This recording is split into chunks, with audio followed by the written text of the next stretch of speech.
할렐루야. 아멘. 오늘도 주님께 나와 하나님을 예배하는 우리 모든 성도님들에게 하나님의 크신 은총과 평강이 넘치기를 바랍니다. 아멘. 삼고초려라고 하는 말이 있습니다. 중국의 삼국시대에 촉한의 유비가 굉장히 훌륭한 책사인 제갈공명을 등용시키려고 그의 초가집을 3번이나 방문했다. 전쟁을 치르는 데 있어 훌륭한 군사도 필요하고요. 여러가지 전쟁 무기라든가 자원들도 필요하지만 책사의 전략과 계략, 이것이 굉장히 중요하죠. 그래서 유비는 그렇게 해서 제갈공명을 책사로 두어서 참으로 힘들고 어려운 그런 상황에서도 잘 싸웠더라. 오늘 말씀도요, 압살롬이 2명의 책사, 아히도벨과 후사의 계략을 듣는 이야기입니다. 압살롬은 백성들의 마음을 훔쳤어요. 그의 잘생긴 외모, 그리고 굉장히 간교하고 달콤한 말솜씨, 백성들의 마음을 쏙 빼앗았어요. 그리고 나서 훌륭한 다윗 왕을 반역시켰어요. 성공했어요. 사람들은 압살롬에게 그 마음을 빼앗겼고, 압살롬처럼 이렇게 잘생긴 왕이 있었으면 좋겠다. 압살롬처럼 저렇게 달콤하게 우리에게 좋은 혜택을 줄 수 있는 저 왕이 되었으면 다윗보다 좋지. 그래서 넘어간 거예요. 갑작스러운 압살롬의 계략과 많은 사람들이 지지하자 압살롬이 순식간에 예루살렘을 탈환해요. 다윗은 너무나 갑작스러운 일을 오히려 반대로 많은 사람들이 이렇게 반역을 하니까 몰래 도망가요. 허겁지겁 예루살렘을 피해서 버리고 도망가요. 오늘 그 얘기예요. 자, 이제 어떻게 할 것인가? 압살롬은 2명의 책사 이야기를 듣습니다. 먼저 아히도벨의 이야기를 들었는데 오늘 사실 제가 읽지 않았지만 17장 1절부터 4절까지의 아히도벨의 계략은 지금 당장 기습해서 지금 경황이 없고 힘이 빠져있는 다윗을 급습해서 다윗을 제거하십시오. 다윗만 제거하면 이거는 이제 성공하는 겁니다. 이게 아히도벨의 계략이에요. 훌륭한 계략이에요. 지금 다윗은 지쳐있고요. 지금 이때 다윗이 좀 수습하고 이러기 전에 다윗을 먼저 죽였다면 정말로 압살롬이 승리할 수 있어요. 그런데 압살롬은 후세라는 이 책사의 얘기도 듣고 싶어요. 후세는 어떻게? 근데 사실 여기서 우리가 알아야 될 것이 후세는요, 지금 위장 전입한 거예요. 다윗의 편이지만 내가 잘못된 계략으로 압살롬을 망가뜨리겠습니다. 그래서 몰래 들어간 거예요. 압살롬 자기 편인 줄 알고 있지만 아니에요. 후세는 다윗의 편이에요. 후세가 어떻게든 이 아히도벨의 훌륭한 계략을 자기는 막아야 돼요. 그러니까 자기의 계략을 이렇게 얘기를 해요. 이번은 아히도벨의 계략이 좋지 않네요. 지금 만약에 왕께서 다윗을 우습게 여기고 기습했다가 오히려 패하기를 한다면, 한번 패하면 그것이 백성들에게 소문이 날 것이고 백성들은 다시 다윗의 편에 들 것입니다. 왜냐하면 다윗이 보통 왕입니까? 백전 노장 아닙니까? 그 사울의 칼 속에서도 피하면서 그 동굴 속에 숨어 있다가 그렇게 살아남았던 다윗을 우습게 보면 안 됩니다. 압살롬이 들어보니까 맞는 얘기 같은데 잘못되면 어떡하지? 여기서 잘못되면 안 되지. 그러면서 중요한 얘기를 해요. 11절을 보니까 그러지 마시고요. 기다리시죠. 그리고 단에서부터 브에셀까지 모든 이스라엘 백성들을 바닷가에 모래알같이 많은 군사들을 다 모으십시오. 다 모으라는 거예요. 섣불리 공격하지 말고 사람들을 모아서 왕이 그 맨 앞에 선두로 이끌고 가십시오. 많은 사람들, 모래와 같이 그런 많은 사람들을 모아서 그 맨 앞에 딱 나가면 얼마나 멋있겠어요. 압살롬이 생각할 때, 그 그림 좋은데? 많은 그 이스라엘 모든 그 백성들을 뒤로 하고 내가 맨 앞에 나가서 다윗을 무찌른다? 그림이 너무 멋있는 거예요. 그리고 그곳에 가서 그 이슬이 땅에 내림같이 그러니까 이게 사람이 많은 군인들로 승부를 보자는 거예요. 어떤 정도 사람이 많냐 하면 13절이 굉장히 과장된 이야기까지예요. 이 후세가 굉장히 지금 자극하는 거예요. 만일 그가 어느 성에 들었으면 이스라엘이 밧줄을 가져다가 그 성을 끌어다가 강으로 잡아당겨서 빠뜨리라는 거예요. 이 참 굉장히 기가 막힌 황당한 얘기죠. 그러니까 사람이 워낙 많으니까 된다는 거예요. 성에 들었으면 성을 밧줄로 묶어서 강물에 빠뜨려서 그 안에 있는 모든 돌멩이를 다 수정시켜 버리라는 거예요. 사람들만 이렇게 많이 모으면 아무리 뛰어난 다윗이라고 할지라도 어쩔 수 없다는 거죠. 황당한 계략이에요. 객관적으로 보면은 이게 될까? 사실은 허황된 계략이에요. 그런데요, 압살롬과 14절을 보니까 온 이스라엘 그의 사람들이 아히도벨보다 후세의 계략을 더 좋게 여겼더라. 아히도벨의 계략은 기습해서 딱 12,000명만 자기가 주시면 자기가 직접 가서 다윗 왕만 제거하면 아주 깔끔하게 이기는 전쟁이에요. 굉장히 깔끔하고 지혜롭고 훌륭한 계략이에요. 지금 다윗이 힘이 빠졌을 때 공격해야 훨씬 유리합니다. 그런데 후세는 시간을 주는 거예요. 다윗에게 시간을 주고 사람들을 정비해서 많은 사람들을 끌어모으고 많은 사람들 끌어모으면 얼마나 시간이 많이 걸리겠어요. 시간을 줄여야 돼요. 그리고 좀 허풍도 많이 들어가 있어요. 근데 그걸 더 좋아했더라. 압살롬이 그걸 더 좋아해요. 그래서 어떻게 해요? 이게 보면 여호와께서 압살롬에게 화를 내리려 하사 아히도벨의 좋은 계략을 물리치라고 명령하였음이니라. 아히도벨에 이렇게 훌륭한 계략이 있음에도 불구하고 하나님께서 화를 내리시려고 그렇게 선택하게 하셨다라는 거예요. 결과는 어떻게 됐을까요? 압살롬 패했죠. 당연히 패하죠. 이런 무스꽝스러운 말도 안 되는 이런 계략인데 결국 이 계략을 잘못 듣게 된 압살롬은 패하고 만 거예요. 자, 오늘 말씀을 통해서 우리가 두 가지의 교훈을 함께 나누고 싶은데 따라하겠습니다. 사람의 발걸음을 인도하시는 분은 하나님입니다. 아무리 훌륭한 책사가 있어도요, 압살롬이 4년 동안 백성들의 마음을 훔치고 준비를 굉장히 잘했어요. 그건 정말 잘했어요.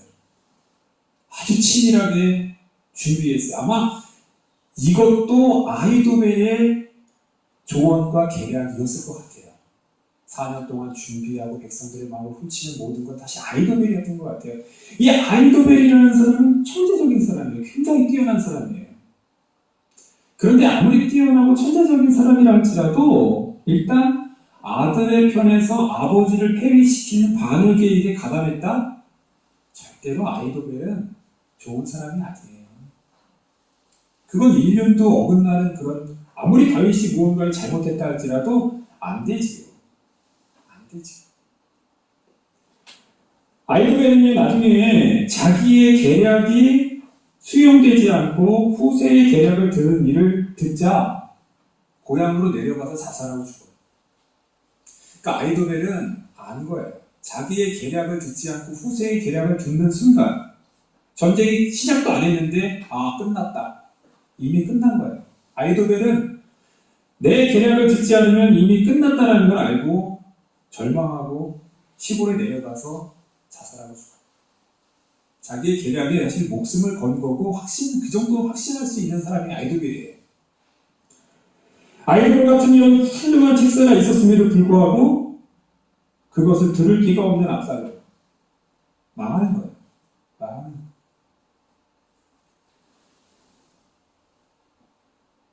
잠언 16장 9절에서 말합니다. 사람이 마음으로 자기의 길을 계획할지라도 그의 걸음을 인도하시는 이는 여호와이십니다.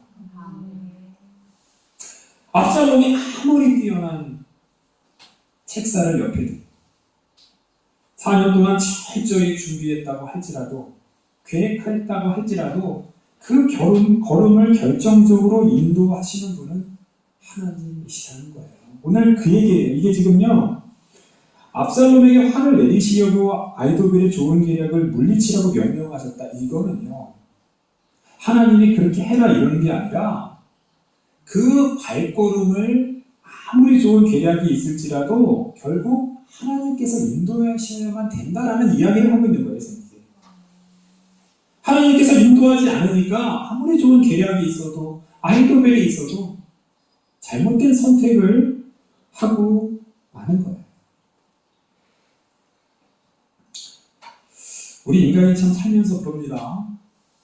과거를 돌아볼 때 내가 왜 그랬지 과거에? 과거에 내가 왜 그랬을까 하는 그런 생각들을 할 때가 있어요. 그렇지 않나요? 이성적이고 아주 철저히 모든 걸 준비했다가 한순간에 뭔가를 그르치는 일들도 있어요.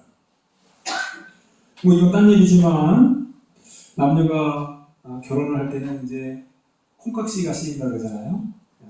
서로 만나고 연애할 때는 다 이뻐 보이잖아요. 다 멋있어 보이고. 그러니까 결혼하고 또 살면 보면 이게 아닌데 그때 내가 왜 그렇게 보였지? 이런. 물론 이제 이 결혼이라는 거는 콩깍지가 좀 씌어야 합니다. 너무도 따지고 객관적인 눈을 가지고 있으면 못해요. 그냥 좀 뭔가 좀 멀어야 할 수 있는 것 같아요.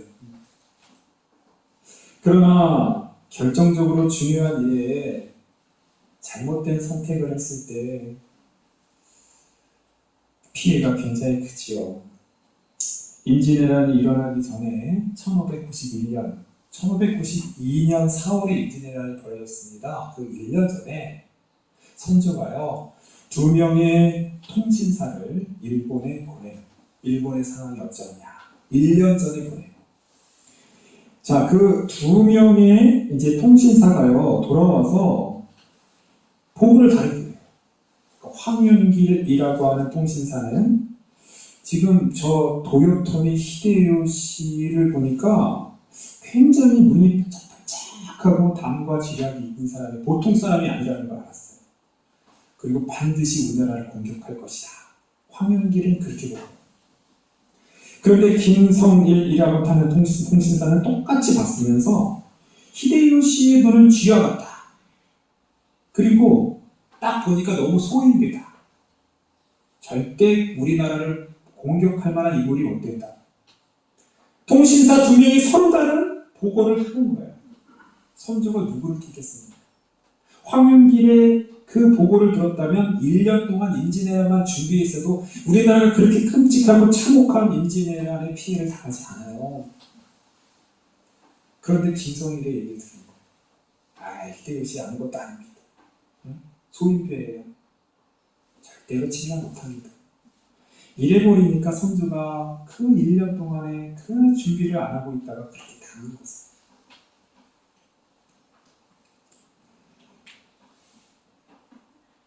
우리의 선택, 결정적인 순간에 그 발걸음, 우리는 기도해야 합니다. 이것이 굉장히 중요해요. 지금 우크라이나에서는 전쟁이 벌어지고 있잖아요. 너무나 참혹합니다. 너무나 참혹. 지금은 뭐 그렇게 자세히 안 보여주지만 전에 그 전쟁 시작했을 때 우크라이나 이렇게 도로를 보면 도로에 사람들이 누워 있어요. 왜 누워 있을까요? 죽은 거예요. 보여줘요, 그냥. 민간인이 그냥 누워 있어요. 너무나 많은 민간인이 죽으니까 수습을 못하고 그냥 그렇게 방치된 거예요. 군인들은 어떻겠어요? 러시아의 푸틴은 이 전쟁만 일으키면 3일이면 끝날 것이라고 생각해요. 3일이면. 우크라이나, 자기의 막강한 군사력, 3일만이면 그냥 수도 점령하고 그냥 끝날 거라고 생각했어요. 근데 웬일입니까? 그 저항이 만만치 않은 거예요. 그리고 서방의 나라들이 너무 많이 도와주니까 지금 절전되고 있어요. 인간의 판단, 인간의 그런 푸틴은 많은 것을 준비했을 거예요. 굉장히 많은 무기들, 군사력들. 그런데 그것이 다가 아니라는 거예요. 다가 아니에요. 우리 인간의 계획, 인간의 전략, 하나님이 인도해 주셔야만 되는 겁니다. 자, 두 번째는 따라하겠습니다. 하나님의 지혜가 세상의 눈에는 미련해 보입니다. 오늘 말씀을 보면요, 사실은 이 아히도벨의 계략이 뛰어난 계략이에요. 아주 피해도 적게 보고요, 12,000명만 데리고 가서 다윗왕만 제거하고 딱 오면 된다는 게 아히도벨의 계략이에요. 사람 피해도 별로 없어요. 순식간에 그냥 끝나는 계획, 너무나 쉽고 간단한 계획이에요. 그런데 후세의 계략은요, 일단 시간도 오래 걸려요. 그리고 많은 사람은 동원해야 돼요. 그런데 압살롬의 입장에서는 이 계략이 더 멋진 거예요. 왜냐하면 이 안에는 자기의 교만함을 자극시키고요, 또 이 허황된 자기가 왕이라는 것, 그리고 멋지게 많은 군사들을 이끌고 가서 다윗을 제거하는 그림이 너무 좋은 거예요. 그 제거하는 순간 많은 그 사람들이 막 박수치고 환호하고 이걸 먼저 생각하고 있는 거예요, 지금 압살롬은. 인간이 이렇습니다. 사람의 계획들이 보통 이래요. 고린도전서 1장 18절, 십자가의 도가 멸망하는 자들에게는 미련한 것이요 구원을 받는 우리에게는 하나님의 능력이다. 하나님의 그 십자가의 도는 세상 사람들이 보기에 미련해 보여요. 세상 사람들은 십자가가 길로 가면 안 돼요. 그 길은 좁은 길이고 험난한 길이에요. 미련한 거예요. 그런데 아니라는 거예요. 진짜 지혜와 진짜 생명과 진짜 승리는 바로 여기에 있다는 거예요. 이사야 55장 9절, 이는 하늘이 땅에서 높음같이 내 길은 너희 길보다 높으니 내 생각은 너희 생각보다 높음이니라. 하나님의 생각은 우리보다 훨씬 높습니다. 하나님의 어리석음은 세상의 지혜보다 훨씬 뛰어나요. 그것이 바로 십자가의 길입니다. 세상은 우리를 자극시킵니다. 세상은 우리를 인기, 명예, 권력을 향해서 한없이 부추겨요. 그것이 가장 지혜롭다고 얘기를 해요. 오늘 압살롬이 그랬거든요. 압살롬이 이 허황된 그 교만함과 이런 허세를 자극시키는 이 후세의 계략을 좋은 계략이다 라고 판단을 했다는 거예요. 결국은 멸망입니다. 결국은 망합니다. 십자가는 겸손의 길입니다.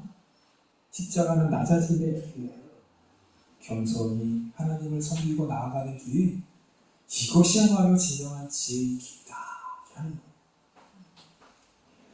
제가 이번 주에 인터넷을 검색하다가 우연히 정운택 선교사님의 간증을 접하게 되었어요. 우리 성도님들 정운택 하면 잘 모르실 거예요. 그 20년 전에 친구라는 영화가 있어요. 친구라는 영화. 조폭들 이야기예요. 그리고 두사부일체라는 영화가 있어요. 이것도 조폭에 대한 이야기예요. 거기서 그 정준호, 그 주연을 맡은 배우 옆에 조연으로 그 부하 역을 맡은 그 배우가 정우택, 두사부일체에서 그 대가리라고 하는 그런 부하예요. 좀 우스꽝스럽고 코믹하게 나오는 그런 역을 했던 사람이죠. 저는 이 배우가 참 그때 연기도 잘했고, 저 배우는 뭐 할까 좀 궁금했는데, 이유가 있었더라고요. 이쪽 벌써 20년이 지났어요. 이 배우가 자기가 나름대로 연기 공부도 많이 해서 그 친구라는 영화, 이 두 영화를 통해서 알려진 거예요. 사람들이 막 자기를 알아주는 거예요. 처음에 너무 좋았다는 거예요. 근데 이제 욕심이 생기는 거예요. 나는 왜 맨날 이런 역만 해야 되지? 왜 막 깨지고 바보스럽고 우스꽝스럽고 조폭을 하더라도 되게 바보처럼 해갖고 사람을 웃기는 일 하는데 너무나 우스꽝스러우니까 자기 마음에 안 드는 거예요. 나도 좀 멋있는 주연이나 좀 멋있는 역할 좀 했으면 좋겠는데 그런 역이 안 들어온다는 거예요. 자기한테 오는 역을 보면 대부분 우스꽝스러운 그런 역만 준다는 거예요. 뭐 훌륭하죠. 에서 잘하면 좋은데 자기 그런 역 안 맞는다 이렇게 말해버리고 그리고 이제 자기 그때는 교회도 안 다니고 예수님도 안 믿으니까 술 먹고 막 그 후배 막 폭행하는 것도 있고 어떤 날은 그 대리기사 이렇게 막 대리기사가 뭐 또 놀렸던 것 같아요. 대가리 이렇게 막 그러니까 또 화가 나서 뭐 이렇게 싸움을 비슷한 폭행하고 뭐 이런 걸로 연루돼 갖고 그게 이제 뉴스에 타면서 이제 더 이상은 끊긴 거예요. 다 끊긴 거예요. 어디 연예인이 이제 제의가 안 들어오고 이러면 그냥 뭐 연예인은 할 거 없어요. 할 거 없습니다.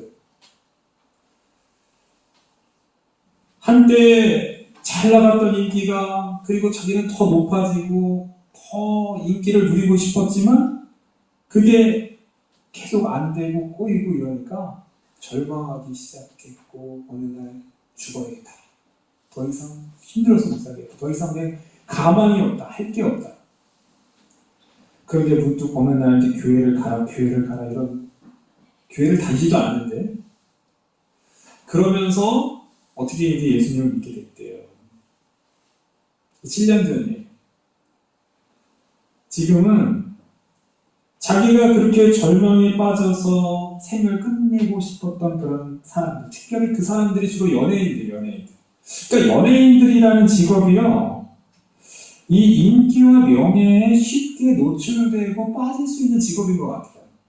늘 인기에 좌우되니까 자기의 생업이. 그러니까 어떻게 하면 더 인기 있고 어떻게 하면 더 명예를 누려야 되는 직업이 연예인인 것 같아요. 그러니까 연예인으로서 잘못 뜨지 못하고 잠잠해지면 그걸 못 참고 절망에 빠지고 거의 폐인처럼 그렇게 망가지는 연예인들이 굉장히 많나 봐요. 그러니까 정은택 선교사는 자기는 그 일한대. 그 일. 절망에 빠져있는 그렇게 좌절하고 낙담하는 그 사람들 뭐 선배라든가 후배라든가 쫓아다니면서 그들을 위로하고 격려하고 복음을 전해서 우리 예수님을 믿게 하는 그런 일들을 감당하고 있는 이런 이야기가 이제 간증으로 나오는 거예요. 제가 그 이야기를 보면서 참 그렇구나. 사람이 그렇구나. 사람이 좋아 보이고 사람이 지혜롭게 여기는 그 인기와 명예를 위해서 달려가지만 사실은 더 어리석고 그것이 더 쉽게 망가지고 결국은 좌절하게 되고 무너지는구나. 오늘 그렇다는 거예요. 오늘 압살롬이 그렇다는 거예요. 세상 사람들이 좋아 보이고 사람들이 인기 있어 보이는 그 길을 갔을 때 결국 망하지만 그러나 우리 하나님의 지혜, 하나님의 길, 십자가의 도는 세상 사람들이 볼 때는 미련하고 어리석어 보이지만 그 길이 진정한 생명의 길이다. 정은택 선교사는 이제 자기한테 제의가 들어와도 자기는 안 가겠다고요. 과거처럼 안 살겠다. 이 길이 너무 좋다는 거예요. 이렇게 다른 사람을 위로하고 살리고 그렇게 하나님의 복음을 증거하는 선교사를 살겠다라고 그렇게 고백하는 걸 제가 들었어요. 사랑하는 성도님, 오늘 압살롬이 훌륭한 아이돌맨의 계약, 아이돌에게란 책선을 옆에 두었음에도 불구하고 아무리 좋은 계획을 세웠다 할지라도 하나님이 인도하지 않으면 안 되는 거예요. 그리고 우리 인간이 가지고 있는 지혜, 하나님이 가지고 있는 지혜, 하나님의 지혜가 인간의 눈에 보기에는 어리석어 보일지라도 그게 지지 않고 그 길을 걸어가는 저와 여러분 되기를 간절히 바랍니다. 기도하겠습니다.